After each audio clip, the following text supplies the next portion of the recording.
프로그램의 질적 차원의 영역에 대해서 살펴보겠습니다.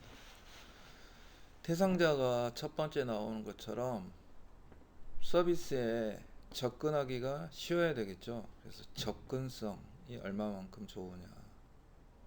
접근성이 좋으려면 홍보를 잘 한다거나 사례 조사를 통해서 대상자들이 이런 프로그램이 있구나, 꼭 이 프로그램에 참여하고 싶다라는 의지를 부여할 수 있는 여러 가지 작업이 필요로 하죠. 두 번째, 확실성. 직원이 친절하고 공손하고 신중하고 관련 지식을 많이 가지고 있음으로 해서 대상자가 이 프로그램에 대해서 확실성을 담보로 할 수가 있습니다. 그래서 프로그램의 질을 높이기 위해서 확실성도 좋아야 되고요. 전문성이 존재해야 되겠죠. 세 번째, 서비스나 프로그램 정보를 대상자가 이해할 수 있는 언어로 고지를 해야 됩니다. 의사소통이 잘 돼야 되겠죠. 그래서 의사소통도 프로그램의 질을 향상시킬 수 있는 요소가 되겠습니다. 네 번째, 직원이 서비스를 제공하는데 필요한 전문적인 지식 및 전문적인 기술을 갖추고 있어야 프로그램 질이 향상이 되겠죠. 그래서 직원의 자격 여부가 프로그램의 질적 차원의 요소가 될 수 있습니다. 그 다음에 다섯 번째, 서비스가 표준을 준수함으로 해서 이 표준 준수가 서비스의 체계성, 서비스의 표준성을 완수할 수가 있습니다. 여섯 번째, 예의 발라야 되겠죠. 직원이 클라이언트에게 존경심을 가지고 있어야 됩니다. 이 예의성도 프로그램의 질적 향상에 도움을 줄 수가 있습니다. 여덟 번째, 지속성.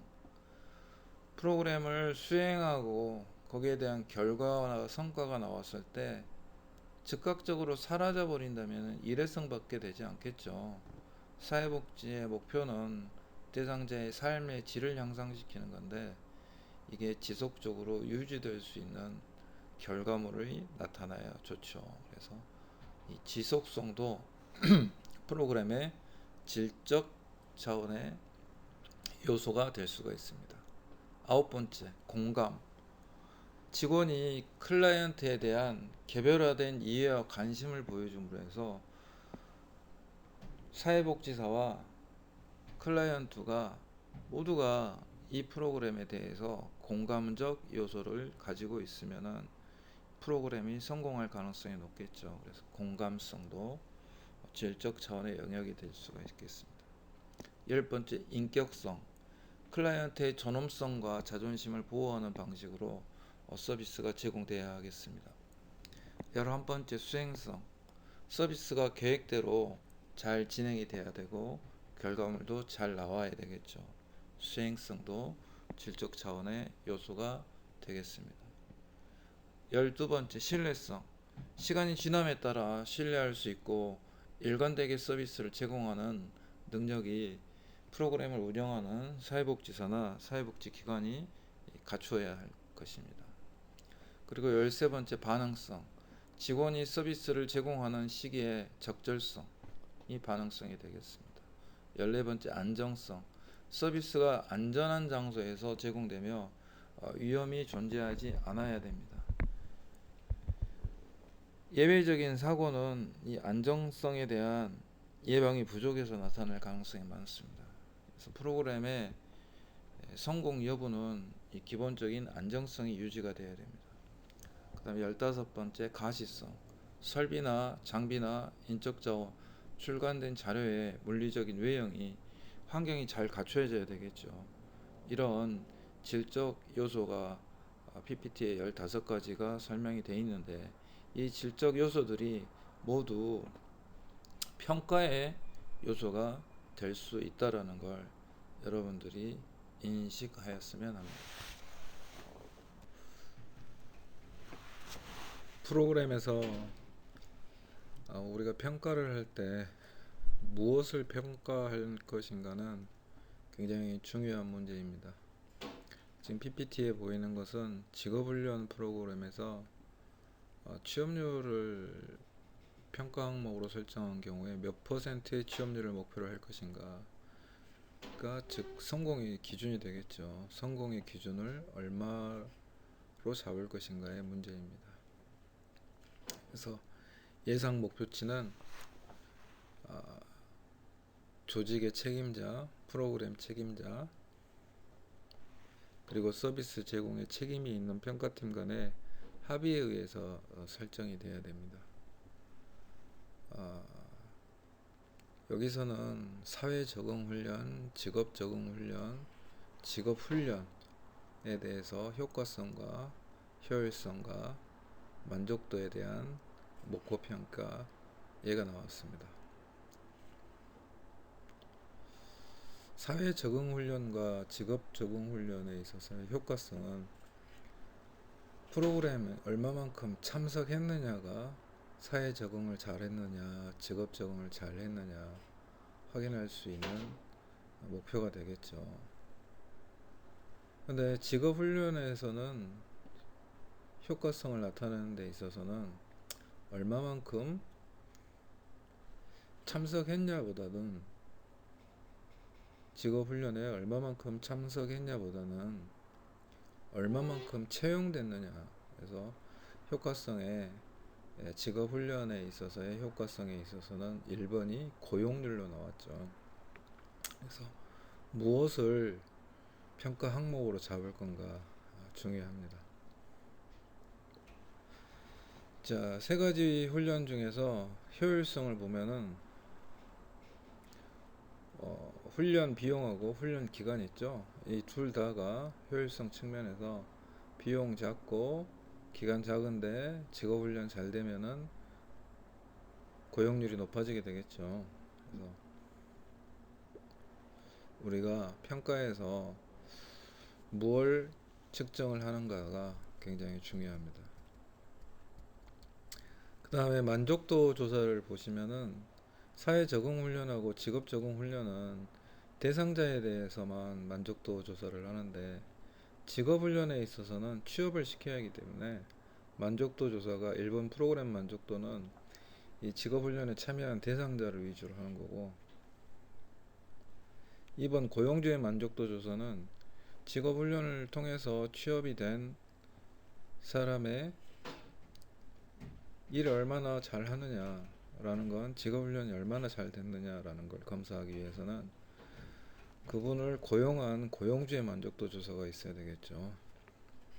그리고 고용돼서 대상자가 삶의 질이 얼마나 높아졌는가라는 것도 조사할 수 있겠습니다. 평가 항목 선정을 위한 목표 테이블을 만든 예시가 나왔습니다. 이 PPT는 직업 적응 훈련 프로그램의 목표 테이블입니다. 그래서 목표는 1번은 경쟁 고용된 사람의 백분율 극대화. 그래서 자료 출처가 누구냐면은 고용주죠. 고용주들이 만족하기를 85%까지 만족할 때까지 프로그램을 열심히 한다. 2번의 목표는 경쟁 고용된 클라이언트의 임금 극대화. 평균 임금보다 더 많이 받을 수 있다는 것은 그만큼 직업 적응 훈련이 잘 됐다라는 소리죠. 그 다음 3번 복지수혜 의존도 감소. 각종 사회복지 혜택으로 인해서 직업 적응 훈련하는데 예산이 필요로 하죠. 근데 취업을 하면은 그 취업한 사람들에 대해서는 이 사회복지 혜택을 줄일 수 있으니까 목표 기대치를 20% 감소시킨다. 그 다음 네 번째 목표는 직업 적응 능력의 극대화. 직업 적응 능력이 직업 훈련을 잘 받으면 높아지겠죠. 그래서 클라이언트를 대상으로 10% 상승시키겠다. 목표 기대치를 잡았습니다. 다섯 번째는 클라이언트의 프로그램 참석률 극대화. 직업 적응 훈련이라는 게 클라이언트가 참여를 잘 해야 직업 훈련이 잘 될 수 있겠죠. 그래서 출석률을 80% 이상 하겠다라는 의미가 되겠습니다. 이런 식으로 목표치를 만들어서 목표 기대치를 만들어서 프로그램의 진척도, 성취도를 파악을 하자는 것입니다. 자, 수행평가에 대해서 소개를 해드리겠습니다. 수행평가는 전체적인 평가입니다. 기존의 성과 중심보다 더 포괄적인 폭넓은 성격을 가진 것으로서 성과 중심 평가는 오직 결과 성과만을 측정 대상으로 하지만은 지금 설명하는 수행 평가에서는 투입, 과정, 산출 그리고 성과와 관련된 모든 핵심 변수들을 포함한다고 할 수 있겠습니다. 그래서 수행 평가란 사회복지 프로그램의 효율성, 질, 효과성에 대한 정보의 정기적인 수집과 보고라고 정의할 수 있습니다. 예를 들어서 자활 프로그램에서 수행평가는 프로그램에 의해 제공된 서비스의 양, 서비스의 질, 프로그램 결과와 또는 영향, 그리고 비용 등과 같은 정보의 정기적인 수집 및 보고와 관련된 것입니다. 수행평가가 중요하게 생각되는 것은 프로그램의 전 과정, 즉 문제의 원인이 구체적으로 분석되었는가, 프로그램의 목표 수준이 적절한가, 제공된 서비스의 양은 얼마나 되는가 등을 측정 가능할 수 있기 때문입니다.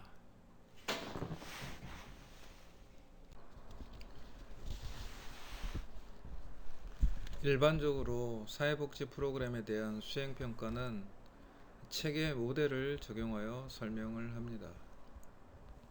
투입 과정과 과정, 산출, 성과, 그리고 피드백, 환류의 과정에서 수행평가는 효율성 관점, 품질성 관점, 효과성 관점을 통합한 것이라고 볼 수가 있겠습니다. 효율성 관점은 투입과 산출의 비교를 통해서 생산성을 평가하는 방법입니다. 또한 품질성 관점은 기업의 품질 경영 등에서 비롯된 것이지만 사회복지 분야에서는 거의 적용되지 않고 있습니다. 세 번째, 효과성 관점은 성과를 강조하는 접근이라고 우리가 볼 수가 있겠습니다. 프로그램 체계 모델과 성과 평가의 관점인데요. 맨 왼쪽에 투입을 해서 뭔가 결과물들이 나오고 맨 마지막에 그 결과물을 통해서 성과가 이루어지게 되는 겁니다. 그래서 투입과 맨 마지막에 있는 성과를 보고 뭔가 프로그램에서 투입을 해서 그것이 성과가 좋은가 안 좋은가를 확인하는 것은 투입과 성과를 봐서 효과성 관점이라고 볼 수 있고요. 그 다음 효율이 좋았다라는 효율적 관점은 프로그램에서 인력도 투입하고 시간도 투입을 해서 중간 결과물이 나옵니다. 산출물이 나옵니다. 그 산출물들이 나오는 데 있어서의 효율적인가라는 거, 그리고 결과물의 효율적만 따지는 게 아니라 그 프로그램 진행 과정에 있어서 질적으로 어땠느냐, 형식적으로 하지 않느냐, 정말 필요한 질적인 프로그램인가 라는 것도 질적 산출물을 따져서 우리가 투입과 질적 산출물을 따져서 질적 관점에서 프로그램을 쳐다볼 수가 있다라는 거죠. 그래서 일반적으로 프로그램에서 여러 가지 재료가 투입이 돼서 그 투입을 통해서 프로그램이 진행이 되다 보면은 대상자들이 전환이 되죠. 변화가 이렇게 일어나게 되는 거죠. 예를 들어서 아까 나왔던 우리가 직업 적응 훈련을 한다 했을 때는 직업 적응 훈련을 통해서 일할 준비가 되겠죠. 일할 준비가 되면 여러 가지 산출물들이 나와요. 몇 시간 일을 했느냐, 몇 시간 교육을 시켰느냐, 몇 명이 투입이 됐느냐 해서 질적 산출물이 좋아야 되겠죠. 질적 산출물이 좋다는 것은 100명이 직업훈련 교육을 받았는데 100명 다 취업했다. 그럼 질적 산출물이 최고 좋은 거죠. 그래서 취업을 통해서 일자리를 갖는 성과를 갖게 되고, 일자리를 가짐으로 해서 경제적으로 도움이 되고 삶의 질이 높아지고 사회 전체적으로는 사회복지에 들어가는 돈이 줄어들게 되고, 이러한 과정을 효과성 관점에서만 보는 게 아니라 효율성 관점과 질적 관점을 한꺼번에 다 우리가 체계적으로 봐야 되는 것이 수행평가의 성과평가의 의미가 되겠다라는 소리가 되겠죠. 수행평가에서 중요 요소로서는 미국에 있어서, 미국의 경우 예를 들면은 수행평가를 보고하고 확대시키는데 중요한 요소들이 있습니다. 정부의 모든 부서들이 수행평가의 효과성에 대한 보고를 해야 된다고 GPRA는 설정을 하고 있습니다. GPRA의 수행을 가속화하기 위해서 수행 측정에 대한 보고 계획을 의무화한 국정 성과평가가도 존재하고 있습니다. 사회복지 프로그램의 질을 촉진시키는데 의식화하도록 도움이 된 TQM 접근 방법도 존재하고 있습니다. 의료 보고뿐만 아니라 사회복지 서비스의 전달에 대한 다양한 아이디어 기술들을 사용하기 위해서 사용된 의료관리 제도도 존재하고 있습니다. 정부체계표준위원회의 서비스의 노력 및 성취도 보고 등이 존재를 합니다. 이런 식으로 미국이라는 나라는 수행평가를 하는 데 있어서 국가기관이 체계화되어 있다라고 말씀드릴 수가 있겠습니다. 맨 마지막에 SEA 보고라는 게 있는데요. SEA 보고는 확장된 체계 모델에 기반하는 것으로 서비스의 노력은 사회복지 프로그램에 투입되는 자원을 말하며, 주로 프로그램의 총 비용, 프로그램에 투입된 직원의 수, 프로그램 상에서 작업한 총 근무 시간 등을 측정을 하고요. 서비스 성취는 산출과 성과를 포함합니다. 산출은 책임성의 효율성 관점을 포함하는 산출과 책임성의 질적 관점을 포함하는 산출, 성과는 효과성 관점을 포함을 합니다. 또한 척도와 비율은 서비스 성취에 서비스 노력을 관련시킨 것으로 서비스 단위당 비용, 직원 한 명당 서비스 단위, 근무 시간당 서비스 단위 등이 해당이 됩니다.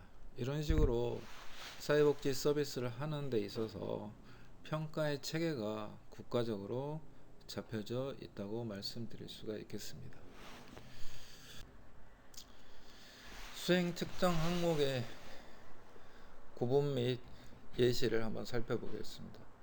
우리가 투입, 산출, 효율성, 서비스의 질, 성과 그런 말들이 계속 나오는데, 투입은 뭔가 집어넣는 거죠. 뭘 집어넣냐? 사용된 비용이나 실무자 활동 시간 등의 투입이 이해가 되겠습니다.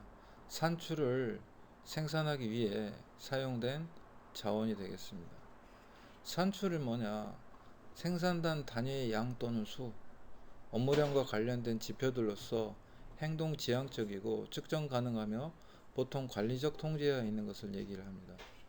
면담을 했으면 면담한 사람의 수, 또 면담의 사람에 따라서 자료집을 배포했으면 배포된 자료집의 부수, 방과 후 프로그램에 참여한 아동 수, 아까 직업교육이 있었으면 직업교육에 참여한 사람 수가 산출물이 되겠고, 효율성은 산출한 단위당 사용된 투입량이 되겠습니다. 클라이언트당 실무자들의 수행시간, 서비스당 비용이 효율성에 연결되는 측정 항목이 되겠습니다. 서비스의 질은 클라이언트들이 프로그램에 만족하는 정도가 되겠습니다. 정확히 그리고 적절히 서비스가 제공되었는가의 정도가 되겠습니다. 참여자들의 만족도, 반복되는 실패의 빈도를 따질 수 있겠습니다. 성과는 프로그램과 연관된 질적인 결과를 나타냅니다. 서비스를 제공하는 궁극적인 이유에 초점을 맞춰야 됩니다. 탈수급자의 비율, 탈수급자가 많으면 많을수록 이 프로그램이 잘 됐다라는 거죠. 수급자가 많다는 것은 그만큼 사회적 비용이 많이 늘어나니까요. 이직률이 감소했다. 1년 이상 직업을 가지고 있는 자활 참여자의 비율이 높다. 성과가 높다고 우리가 측정 가능하겠습니다.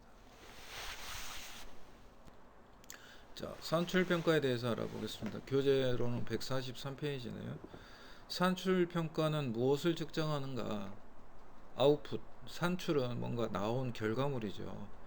사회복지기관이 생산하는 서비스, 프로그램을 이수한 클라이언트 수, 투입된 직원의 수 등을 의미하며 산출평가를 통해서 한 기관에서 생산되는 산출물의 형태와 양에 관한 정보를 획득하게 되는 것을 의미합니다.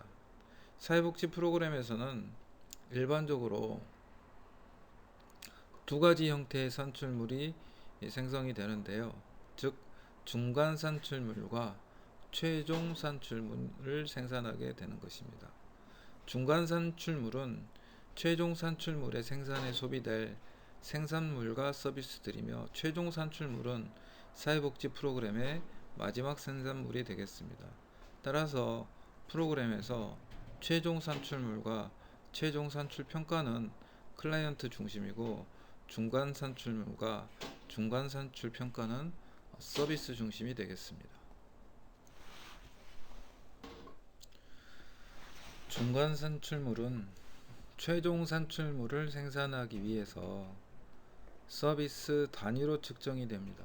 서비스 단위는 보통 세 가지 방법으로 측정되는데요. 첫 번째는 서비스 제공 횟수 혹은 접촉 단위, 두 번째는 물질 단위, 세 번째는 시간 단위가 되겠습니다. 서비스 단위의 세 가지 유형에 대해서 살펴보겠습니다. 정보와 의뢰 서비스는 1회 접촉 혹은 1회 의뢰 접촉 횟수를 의미하겠습니다. 음식 배달 서비스의 서비스 단위는 1회 음식, 물질이 되겠죠. 음식물. 서비스 상담 서비스에 있어서는 서비스 단위를 시간 단위로 측정을 할 수가 있습니다.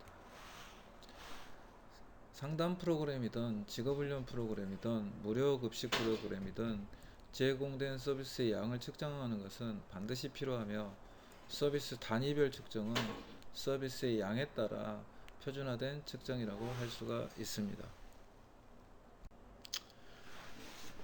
서비스의 양에 대한 표준화 측정이 중요하고요. 서비스의 1회 접촉 단위는 직원과 클라이언트의 1회 접촉으로 정의될 수 있습니다.